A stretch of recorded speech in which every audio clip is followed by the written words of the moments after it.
स्वागत है आप सभी का ब्लूम स्टडी सेंटर में।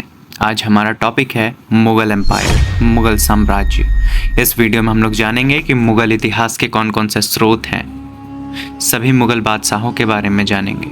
मुगल वंश का पतन कैसे हुआ यह जानेंगे। आईन अकबरी क्या है यह जानेंगे। उनकी राजधानियों के बारे में भी जानेंगे।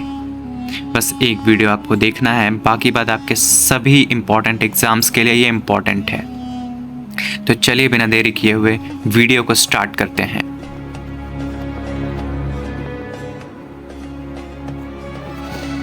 तो सबसे पहले हम लोग जानते हैं कि मुगल इतिहास के बारे में हमें जानकारी कहाँ कहाँ से मिलती है। तो यूँ तो इस इतिहास के जानकारी के कई ग्रंथ हैं, पर जिनमें सबसे प्रमुख ग्रंथ है वो है बाबरनामा। हम लोग जानते हैं जो हमारा बाबरनामा नामक ग्रंथ है, इसे बाबर ने स्वयं लिखा है, जो उसकी आत्मकथा है, जो चगताई तुर्की में लिखी गई है। यह उनके जीवन, सैन्य अभियानों और समकालीन समाज का व्यक्तिगत विवरण देती है। इसका फारसी अनुवाद अब्दुल रहीम खान खाना ने किया था। दूसरा ग्रंथ है हुमायूंनामा। हुमायूं की बहन गुलबदन बेगम द्वारा फारसी में रचित यह हुमायूं के जीवन, संघर्ष, निर्वासन और सत्ता में वापसी का वृतांत है। यह मुगल हरम के जीवन पर भी प्रकाश डालता है। अगला है अकबरनामा। अबुल फजल द्वारा फारसी में लिखी गई अकबर के शासनकाल का आधिकारिक इतिहास है। इसमें 3 भाग हैं। यह पहला, दूसरा और तीसरा भाग में बटा है, जिसमें तीसरे भाग को आईने अकबरी का नाम दिया गया है, जिसके अंदर मुगल साम्राज्य में अकबर के शासनकाल के दौरान हो रही राजनीतिक सामाजिक व्यवस्थाओं का वर्णन मिलता है। शासकों का इतिहास और अकबर के प्रशासन नीतियों को भारतीय संस्कृति और विस्तृत विवरण से प्रस्तुत किया गया है। तो यह देखने के बाद हम आगे बढ़ते हैं कि सबसे पहला राजा या सबसे पहला बादशाह जिसने मुगल साम्राज्य की नींव रखी, लोदी वंश के अंतिम शासक इब्राहिम लोदी को हराकर पानीपत के प्रथम युद्ध के बाद बाबर ने 1526 में दिल्ली और आगरा को अपनी प्रारंभिक राजधानियों के रूप में इस्तेमाल किया। पानीपत की जीत के साथ मुगल सल्तनत की नींव रखी गई और कला तथा बागवानी में रुचि दिखाई गई। बाबर के समय तुर्की भाषा का काफ़ी ज़्यादा बोलबाला था, लेकिन समय बीतता गया। फिर हुमायूं के शासनकाल में धीरे धीरे करके तुर्की भाषा का महत्व कम होने लगा और फारसी भाषा पर जोर दिया जाने लगा। हुमायूं का शासनकाल 1530 से 1540 रहा। 1540 के बाद शेरशाह सूरी से युद्ध के कारण हुमायूं वहां से भाग निकला। तत्पश्चात 1555 से 1556 उसके शासन वापस लौट आया। उसके शासनकाल में राजनीतिक अस्थिरता रही।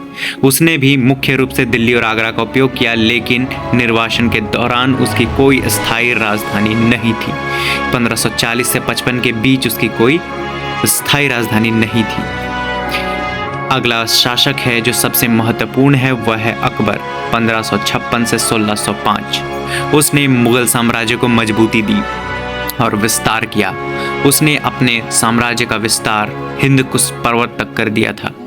उसने 1569 में फतेहपुर सिकरी की स्थापना की। यह कई परीक्षाओं में महत्वपूर्ण सवाल है कि फतेहपुर सिकरी की स्थापना कब और किसने की और इसे अपनी राजधानी बनाया। यह शहर अपनी शानदार वास्तुकला और योजना के लिए जाना जाता है।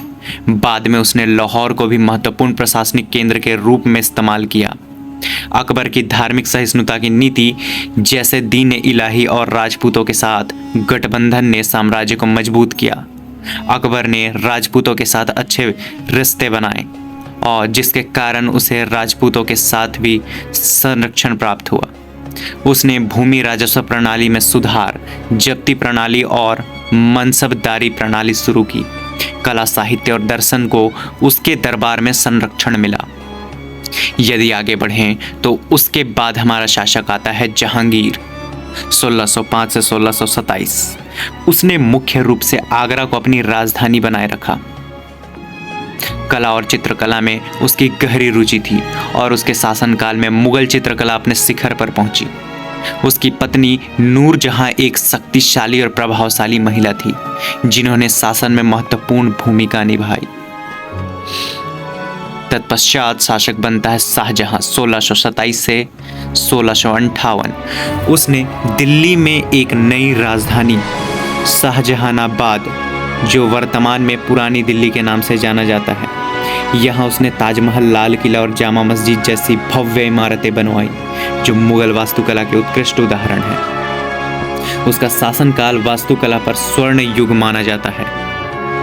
तत्पश्चात शासक बनता है औरंगजेब। औरंगजेब 1658 से 1707। उसने दिल्ली को अपनी राजधानी बनाए रखा, लेकिन लंबे समय तक शासनकाल के दौरान उसे दक्कन में कई सैन्य अभियानों में समय बिताना पड़ा। उसकी धार्मिक नीतियां जैसे गैर मुस्लिमों पर जजिया कर लगाना और मंदिरों को तोड़ना ने साम्राज्य के भीतर असंतोष पैदा किया, जिससे अस्थिरता बढ़ने लगी। उत्तरवर्ती मुगल अर्थात औरंगजेब के बाद 1707 से 1857 इन शासकों के समय में मुगल साम्राज्य कमजोर होता गया और उनकी राजधानी दिल्ली नाम मात्र की रह गई। क्षेत्रीय शक्तियों के उदय और बाहरी आक्रमणों ने मुगल सत्ता को सीमित कर दिया। अंततः 1857 के विद्रोह में ब्रिटिशों ने पूरी तरह से नियंत्रण कर लिया। तो हम समझ सकते हैं कि 1707 अर्थात औरंगजेब के बाद कोई सुयोग्य शासक नहीं रहा, जिसके कारण मुगल वंश का पतन आरंभ हो गया। आगे देखें तो मुगल सल्तनत का पतन 18वीं शताब्दी के शुरुआती वर्षों में हुआ। औरंगजेब की नीतियों, कमजोर उत्तराधिकारियों, आंतरिक विद्रोहों, क्षेत्रीय शक्तियों के उदय और विदेशी आक्रमणों ने साम्राज्य को कमजोर कर दिया।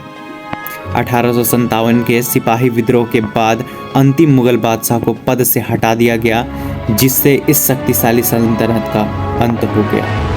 तो ये था आज का हमारा वीडियो, मुगल सल्तनत, मुगल एम्पायर 1526 से 1857।